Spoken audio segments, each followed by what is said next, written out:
This is A New Angle, a show about cool people doing awesome things in and around Montana. I'm your host, Justin Angle. This show is supported by First Security Bank, Blackfoot Communications, and the University of Montana College of Business. Hey folks, welcome back, and thanks for tuning in. Today is our August edition of Incentives and Instincts, a recurring series in which I speak with economist and friend Bryce Ward about some of the broader challenges facing our society. Bryce, thanks for joining me. Thanks for having me as always. So winter is coming. The days are getting shorter. Our kids are off the rails. In other words, it's back to school season. So to mark this emotional time of year, let's talk about teachers. The inspiration for this conversation is a working paper by two economists titled The Rise and Fall of the Teaching Profession, which takes a look at changes in status, prestige, and public perception of K-12 public school teachers over the last 50 years. First off, Bryce, let's describe what these two economists measured. What were they looking at? The main way that they look at it is, so there's just some direct survey questions about whether or not teaching is prestigious or not. So just general public perceptions. Right. But I think the more compelling stuff is asking parents whether or not they want their children to be teachers. And then also just looking at, so we do these giant surveys of incoming college freshmen or graduating high school seniors, and hundreds of thousands of people have taken these surveys. And they've been doing it since the late 60s. So just, are you interested in becoming a teacher? Right. Interest in joining the profession. Interest in joining the profession. And then you also look at actual joining of the profession, completing licensure exams and all that kind of stuff. And then there's also some surveys of teachers. Job satisfaction. And elements of job satisfaction. It's a really impressive, compilation of kind of all of the data that exists that speak to this question going back to basically 1970, so 50 years. The basic finding is sort of a declining trend in the 70s, a swift rise in these metrics during the 80s through the 90s, somewhat steady for 15 years, and then since 2010, there's been a precipitous decline to perhaps the lowest levels that we've ever seen.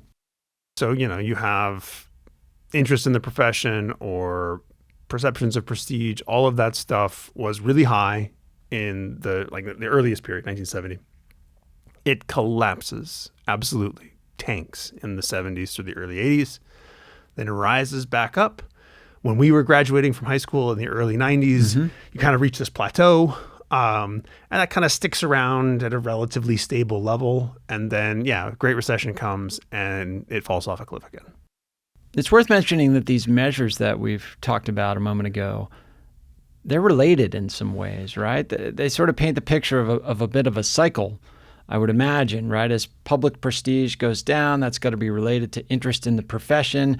And then as public prestige changes, there has to be changes in job satisfaction for teachers. And so these measures are related, and that's not necessarily a problem for the study. It's another interesting layer to it. Yeah, I mean, that's their model, right? Is that these things are they're all looping together, right? So prestige feeds into interest, which feeds into who goes into it, which feeds into job satisfaction, which feeds back into prestige. It's all endogenously related. When we were in high school, the early 90s, if you said percentage of people who view teaching as prestigious, it was 80%. Wow. It is now less than 60. If you look at parents wanting their kids to be teachers, right? In 1970, it was almost 80%.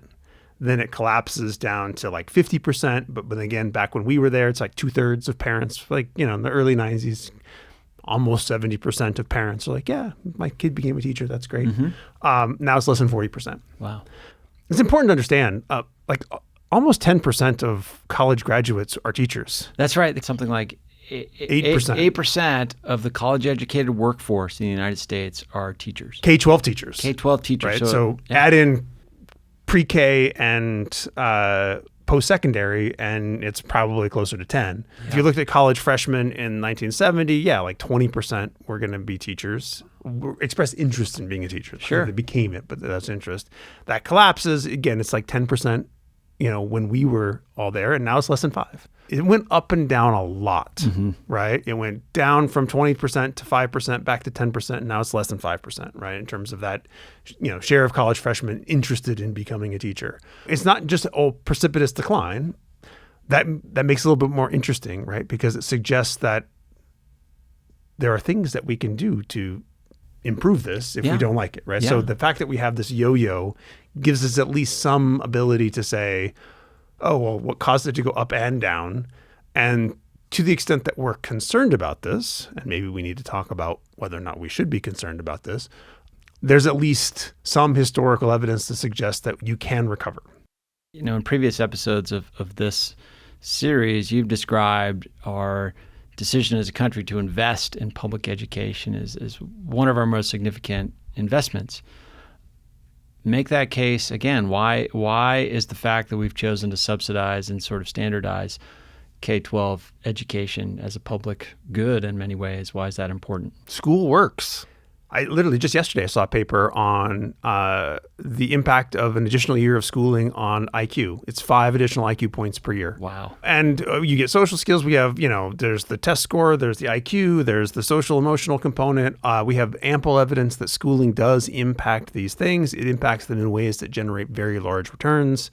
There are big effects from having good teachers teach kids in ways that, generate productive citizens that we all rely on. Right. The impetus behind the mass education movement over 100 years ago was correct, which is if we educate everybody, we collectively all get better off.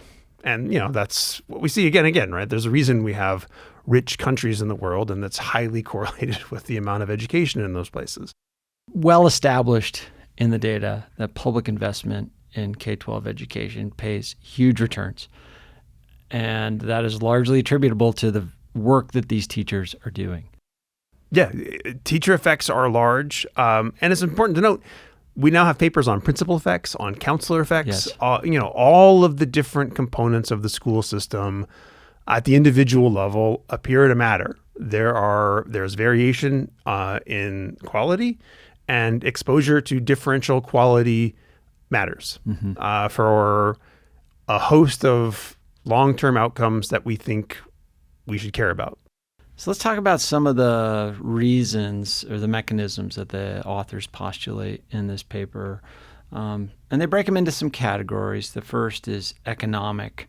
So what are some of the leading economic explanations for these fluctuations in teacher prestige? So I would put them all into economics. A simple model of occupation choice to an economist is just, well, if I'm looking at that job, comparing it to the other jobs that I might get, do I think I will like it more? Mm-hmm. And what makes me like a job more or less? Right. And that's all the different hypotheses that they raise, right? So first and foremost, how much will it pay me?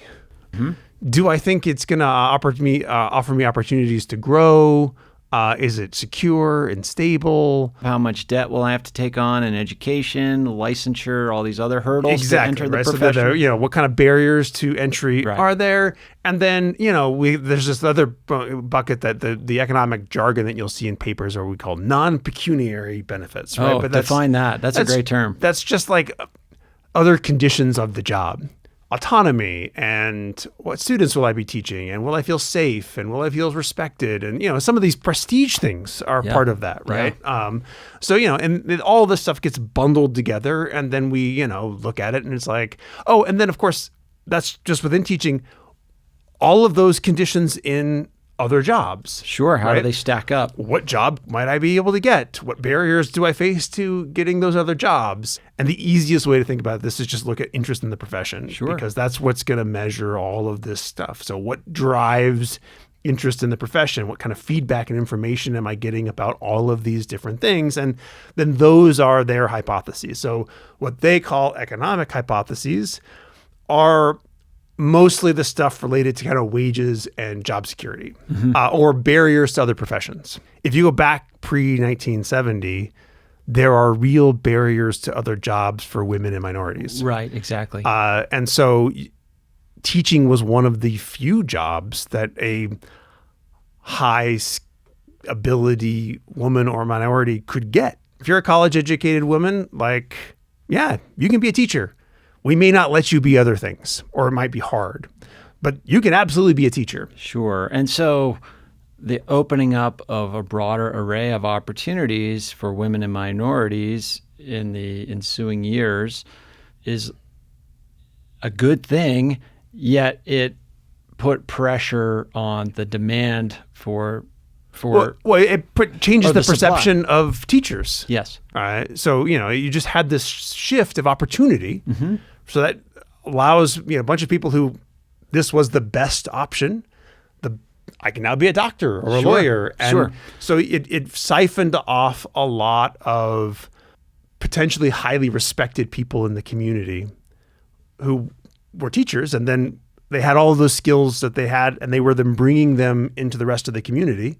And it's like, oh, well, teachers are of this quality. Mm-hmm. And then it kind of changed the composition of the teaching profession. It just opened up, if you're talking about interest in the profession, well, I don't have any interest. I can't go anywhere else, so I'm interested in that. And now I can go all these other places. Well, I'm not interested in that anymore because there were other highly prestigious professions that you could go into that alternatives were more lucrative. Sure. So the array of opportunities just widened, and that changed both the perception of teaching, but also the supply of folks opting into that. There used to be barriers for at least some people. Those barriers got reduced. People flew across that barrier, changed the relative weights of different perceptions of the profession and what I could do, and interest in the profession. So certainly for that early period decline, this is a big part of it. Mm-hmm.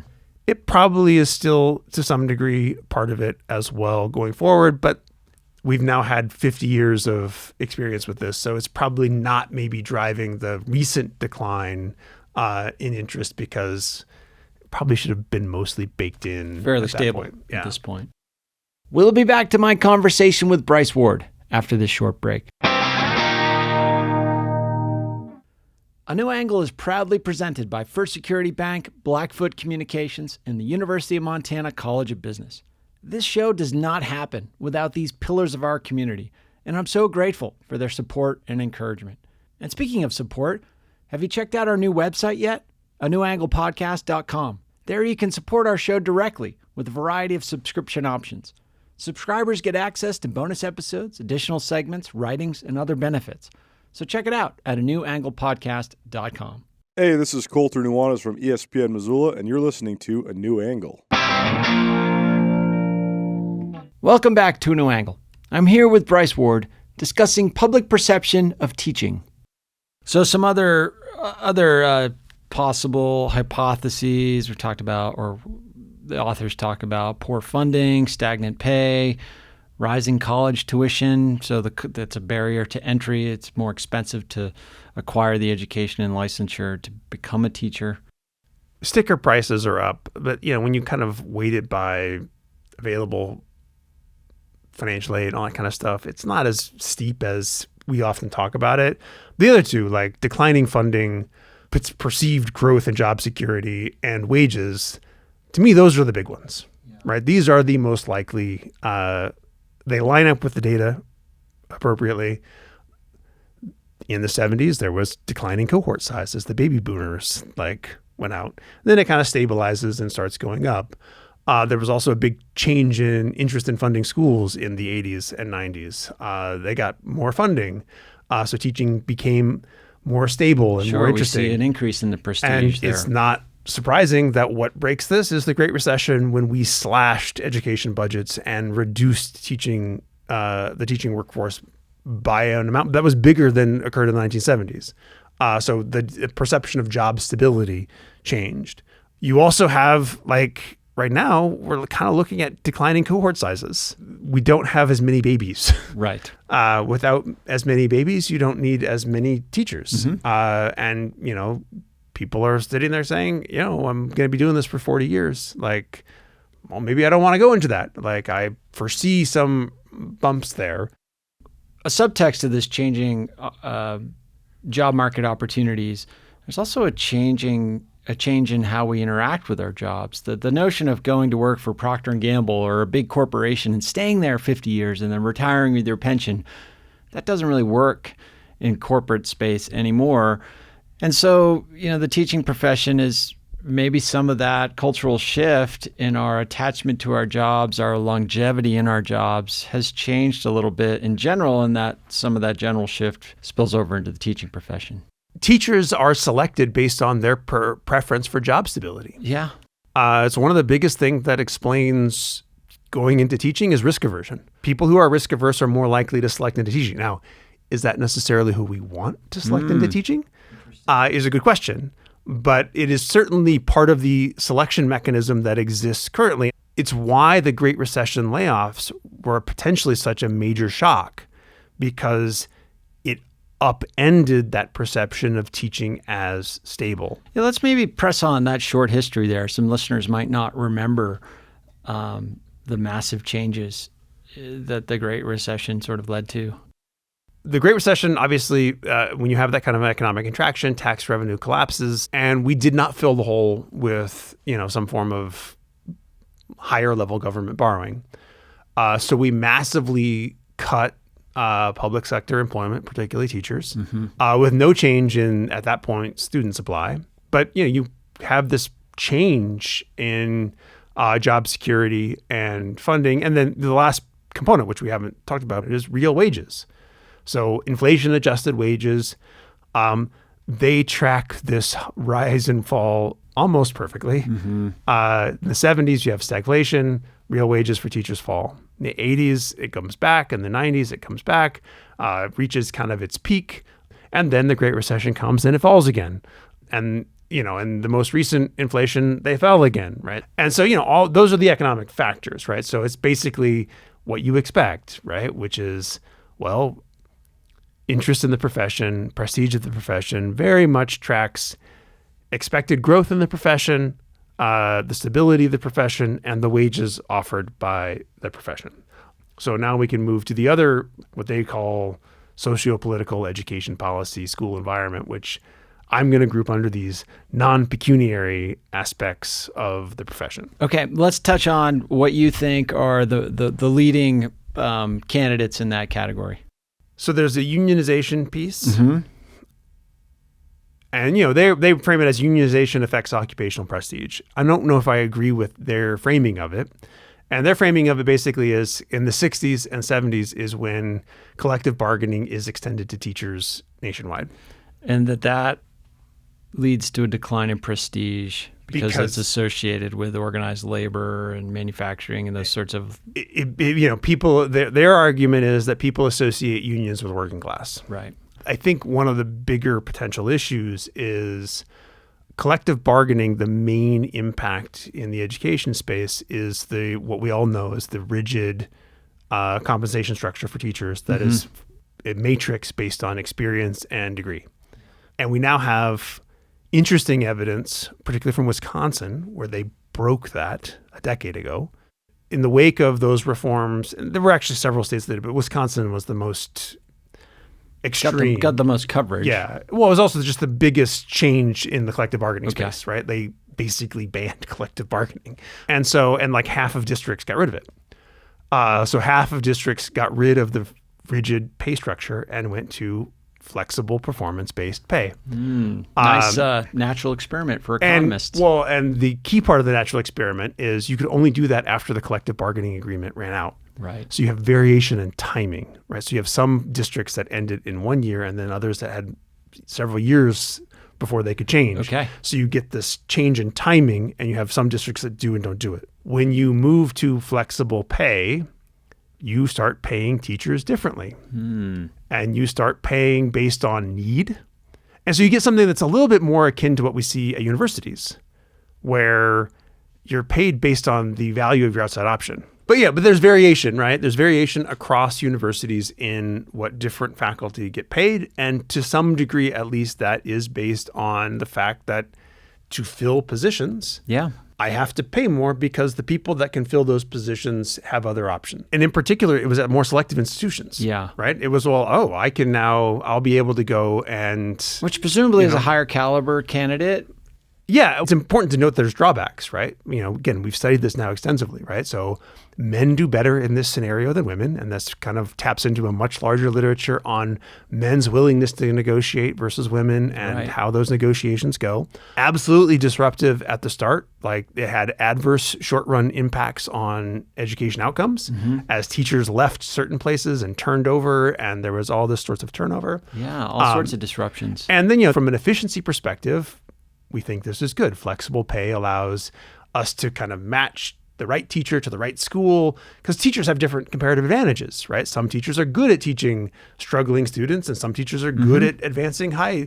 We'll figure this out and we'll match you. But there appears to be some equity issues, because if I'm a high resource school district, well, I'll just get all the best teachers. There's efficiency, equity trade-offs that are real associated with this. But getting back to the larger issue, yeah, like unionization through collective bargaining and the compression of the pay scale, particularly for people who have more lucrative outside options, that compression of the pay scale makes them less interested in the profession. Sure, yeah. But to me, the big thing that it did was it made it so that I could be the best teacher in the world. I'm only going to get to the upper end of the matrix. Sure. And I'm going to be treated the exact same as the worst teacher in the world in my district. And I think that does feed into interest in the profession, particularly in a world where those market efficient mechanisms are so well established in other places, right? So when everybody is on a compressed wage scale, it doesn't matter as much. But that big giant rise in superstar effects and inequality that we've talked about on various other issues, yeah, do I want to be a teacher and accept a nice, stable, compressed pay scale, or do I want to go see if I can get a golden ticket? Yeah, and considering rising tuition and the increase in the debt that students are taking on, I mean, the prospect of a higher or an unlimited rate of return on that investment, if you're foreclosing that opportunity going into a higher debt situation, you can see how that would just sort of take that option off the board for folks. There's variation in where there's teacher shortages. And, a lot of that has to do with the fact that if you're at all good at math and science, you can get a very high wage entry job. And, that appeal of teaching is much less salient, because it's like, I can go be a first year teacher and make $40,000, $50,000, or I can go get an entry level engineering, computer software, science job at 100 with similar entry investment. Yeah, right. Similar price of education. I'm just going out of college, right? So if I'm going to take on debt, you can, and we know this happens. The parents in my ear, if I'm taking on debt, are, yeah, you should go get that $100,000 a year job and not that $50,000 a year job. For sure. In spite of the fact that teaching has other non-pecuniary benefits, like you get summers and Christmas and spring break. I know once I sign up, I pretty much know what my trajectory is, and it has nothing to do with my performance, my ability. I think there's a lot of people who are, because they're seeing what happens elsewhere in the economy. Again, if I'm highly risk averse, that's appealing. But you have this whole section of the population that is less risk averse, and you're just turning that off to them. So we've basically taken autonomy out of a lot of teachers' hands. Yep. And we did it through, they phrase it as teacher accountability stuff. Yeah. But, I think it's just a general, there's been a widespread attempt to try and standardize education, right? Because we know that teachers matter, we know all this stuff matters. And so we're going to try and make it so that it's harder to be a low performing teacher, because we're going to make you do things that we know work. Sure. And that often gets measured with tests and test scores. And so teachers then test their teaching to the test and all the downstream implications of those sorts of policies. We've also increased the size of administration, and we've also have this enormous corpus of education research, which says, well, these things work. Yeah. So you should do these things, right? So to the extent that teachers used to have the ability to be like, well, I'm a professional, I have education and training and experience, and I'm going to now pick how I'm going to run my classroom, and this is how I'm going to do discipline, and this is how I'm going to, even what textbooks I might use, all that kind of stuff. We've kind of siphoned that to different levels of the system. And we've made teachers we've narrowed their scope. They're more cogs in a larger machine. And whether or not that really works or not is an open question. One of the major debates in education spaces is like, well, should we just hire professionals and say you're a professional? Are we afraid of the variance that introduces? And we should basically try and narrow the variance of teachers by constraining their choices. Essentially what you give up is you give up some great innovative teacher who has their own method that really works for the students that they happen to teach. So you give that up in exchange for avoiding the fact that there's some teachers who think that they may have some innovative method that doesn't work. Yeah, and that within that is also an issue we've talked about on this show before, and that is the culture wars. And culture wars are not necessarily new, and certainly schools are not a new environment in which the culture wars gets waged. However, there is some possibility that as those cultural issues have just become so dominant in the last 10 or so years that the focus on curriculum, what schools are teaching and what teachers are not teaching is just maybe contributing to the decline in interest in the field. Yeah. And again, the survey evidence is at least somewhat consistent, right? Teachers do feel like they have a loss of autonomy and authority, and their job satisfaction has moved in line with that. It's not as huge as some of the other swings, but there's definitely some erosion there that may be contributing. The last area to talk about is just safety and security. Sure. And there, in terms of teachers actually getting assaulted or being afraid of being assaulted by their students, there was a slight uptick in around 2010, but probably not big enough to explain anything. And it's kind of come back down. The obvious change in safety and security is school shootings. And again, that might be an area where your actual risk as a teacher being in a school shooting is very low, right? But the salience of the events is very high. It's I'm scared of sharks. I know my chances if I go surfing of getting bitten by a shark are very low, but they're zero if I don't go surfing. Well, and again, if you're talking about a profession that is selected on risk aversion, anything that adds risk makes it less appealing to the people who are avoiding risk. So basically, the big picture to me is economic stuff. The economic stuff, yeah. But there definitely are some aspects of the teaching profession that if you wanted to tweak, you might be able to increase prestige and interest. So I'd love to hear from anyone in the audience that has thoughts on this. Again, this is just one paper that compiles a lot of data, makes some provocative points, draws some interesting conclusions, but hopefully this is a starting point for an ongoing discussion about this important topic. Bryce, as always, thank you for not only flagging this paper, but helping us understand its implications in such a profound way. Happy as always. Okay, so let's tee up our listener question for the month. This question comes from a dear friend and colleague at Montana Public Radio, Lauren Korn. She's got a question about hope. Let's have a listen. I feel like the U.S. is navigating some complicated or mixed feelings right now. The country is, as we have all come to expect and fear each summer, it's on fire.